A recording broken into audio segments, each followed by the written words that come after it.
19-15 in kills, 8-1 blocks. That's a big number. Go right down to hitting errors. That's a relation to the blocks. Good blocking makes a lot of hitting errors by the other team. 9-1. The score should have been 15-3, and it was. Leaders in that game, Ora had 8 kills. Samuelson had 5 kills and 3 blocks for the USA. Timmons had 5 kills. Stork moving the ball around well. Just going to note that, Kirk, that Jeff Stork just doing his job. He's moving the ball around, a couple kills here and there, but for the most part, he's really distributing the ball nicely. Well, Randy, what happens now, too, is you see Jeff Stork, their left-handed attacker. When he's in the front row in the old days, they'd have 2 hitters and Stork hitting. Now, with the back row, Ivy, Tim, and Samuelson, they have 5 hitters at all times. Japan can turn it up a notch here in game 2 with Otake getting off to a very nice start. Matsuda back in to set him.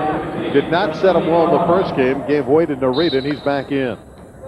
What Oko will try and do here is change the rhythm. He'll bring in players in and out, change the rhythm of the game to take you out of what you want to do. Ora. Ivy got underneath the ball, but not enough lift, and it's a point for Japan, and they get the lead 1-0. This is a good Japanese team. Don't let that first game fool you. This is a very good team. Good, quick offense. They can side out with the best of them. Scott Fortune is blocked. 2-0 Japan, and keep in mind, Japanese are playing without a sensational player, Yuichi Nakagaichi. Just had his knee scoped. They think he'll be back in June. Did not make the trip. Ivy with the deep dink play by Japan.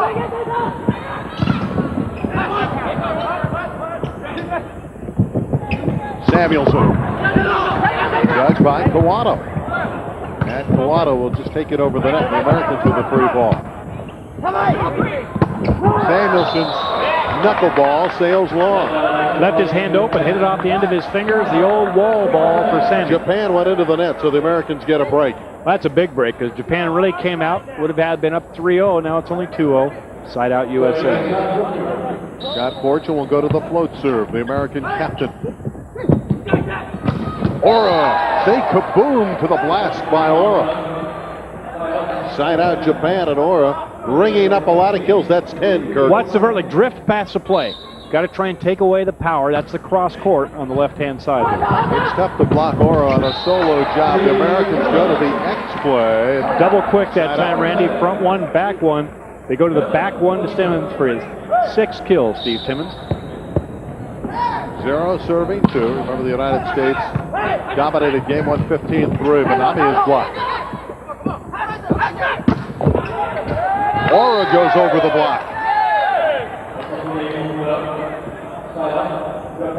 Side out Japan. They know they have relinquished 1 game, but they're playing with much more determination in game 2. Fortune not a good pass, and the United States in real trouble here. They will give the point away. Well, that's what cannot happen. This USA team must receive serve to run their offense. They have a lot of power, but you need to pass the first serve. Teams are going to serve Fortune time and time again to make him prove that he can handle the pressure. Samuelson, tremendous assault. Samuelson used to be a terminal hitter. He hit a lot of balls out of bounds in games, very inconsistent, but I think he's really settled down now. A very consistent hitter and very explosive.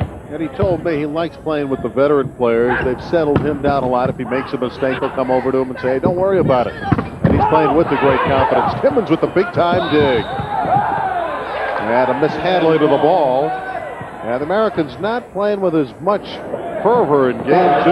Not to this point. Side out Japan. They're leading 3-0. Aoyama serves. And an ace for Aoyama. 4-0 Japan. Well, and Japan's doing it with serving now. They're serving tough. That's what's got them the lead in game 2.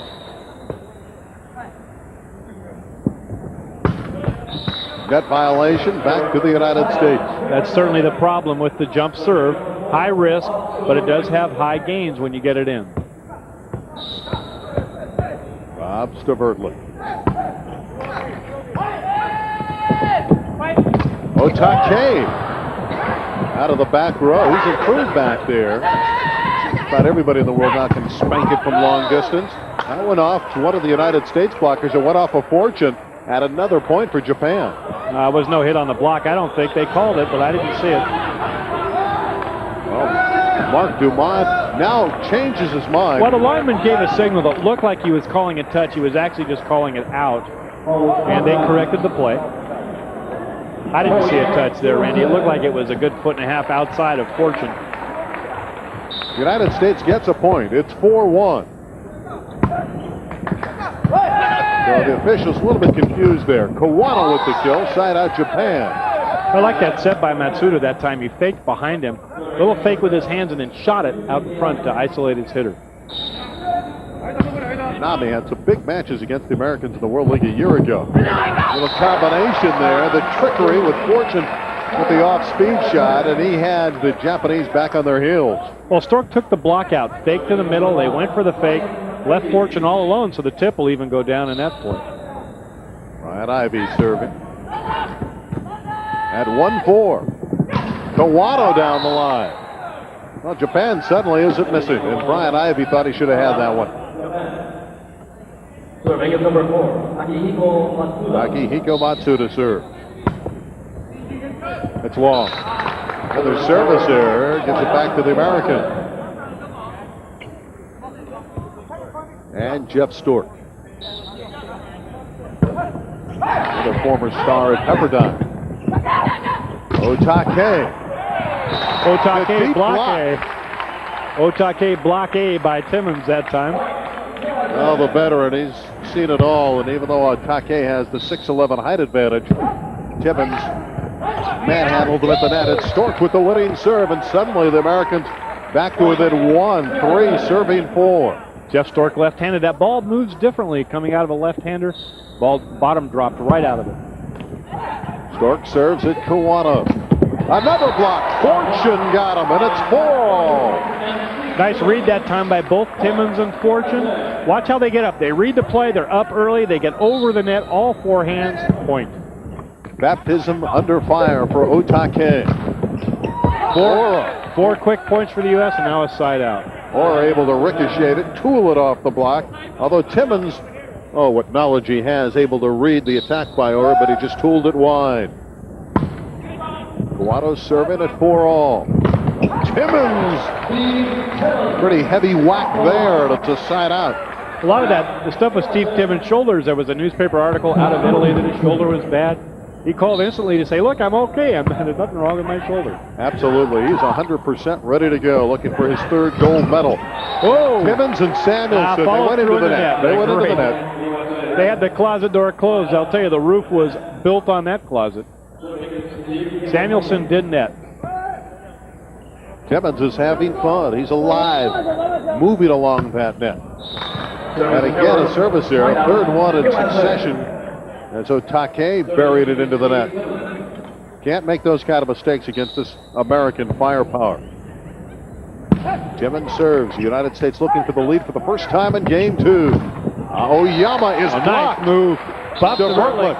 He was pinched in that time on the right side. If we have a chance to watch him move out on this great block. Second stuff block for Stavrtlik. The Americans have the lead for the first time in game 2, 5-4. The Sports Arena in San Diego, they were treated to quite a display in game 1 by the Americans, winning easily over Japan 15-3.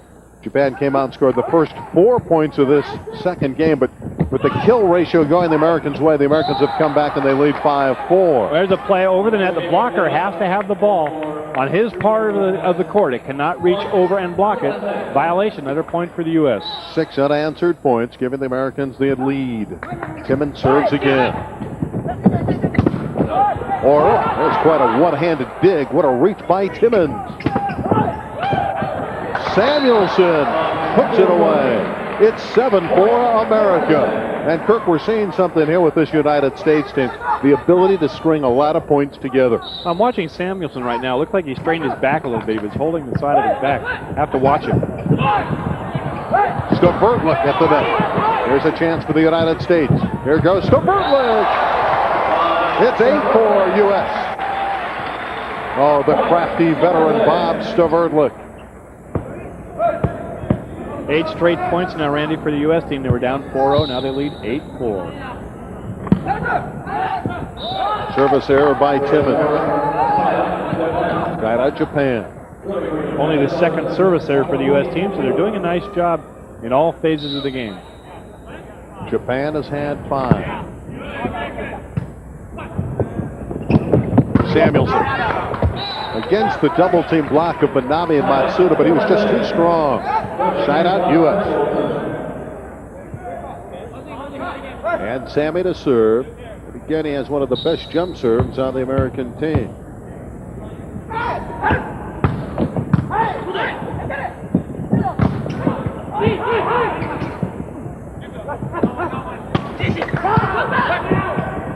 Matsuda with the duck, dug by Samuelson.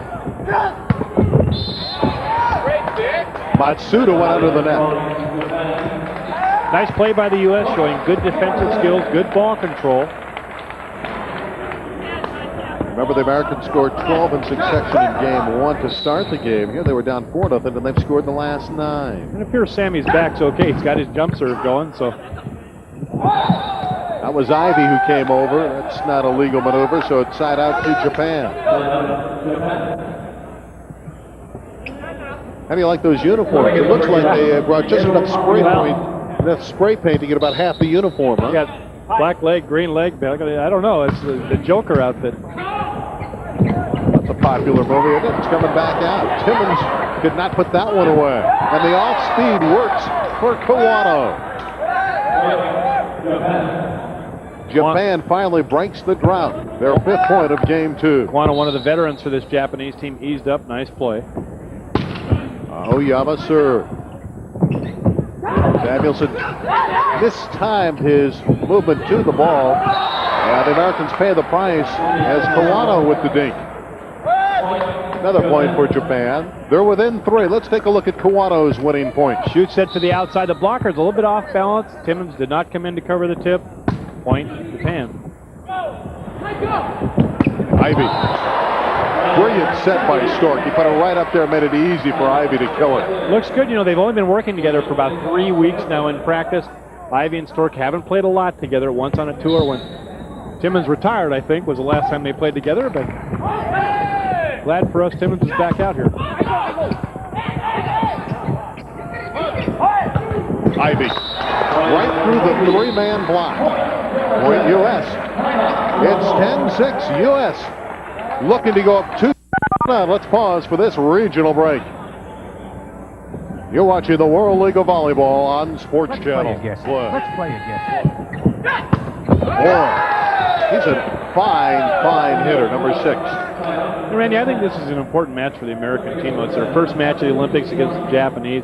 They'd certainly like to get up on this team and then get a little bit of upmanship here. Well, they'll know each other very well. They'll have 4 World League matches, Fortune with the kill. So they'll know each other's tendencies, although I'm sure a few wrinkles will be saved for Barcelona. Well, you haven't seen the Americans go to the middle too much here at all, and I have a feeling they're holding back some of that, and they may not be in a good rhythm yet in their middle attack. Kawano. Of course, the United States playing without Craig Buck tonight. He asked for a week off to reconsider, reevaluate his career, and Fred Sturm says, go think about it.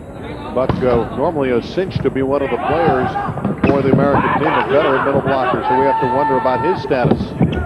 Ora with the kill. Well, the credit of a lot of the players have been here the last 2 years.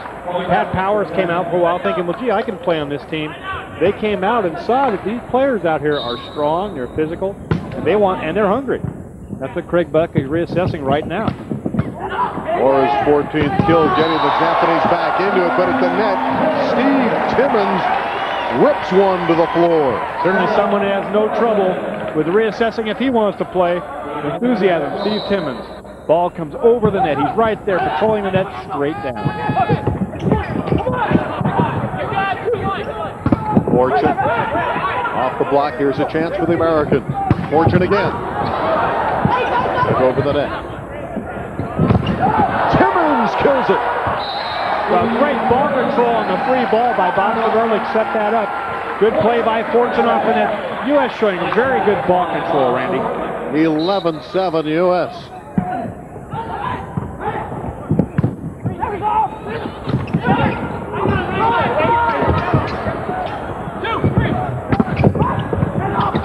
Americans' transition from offense to defense is excellent. Ehrlich will get it. Stork sets Fortune. Goodbye. It's 12-7 U.S.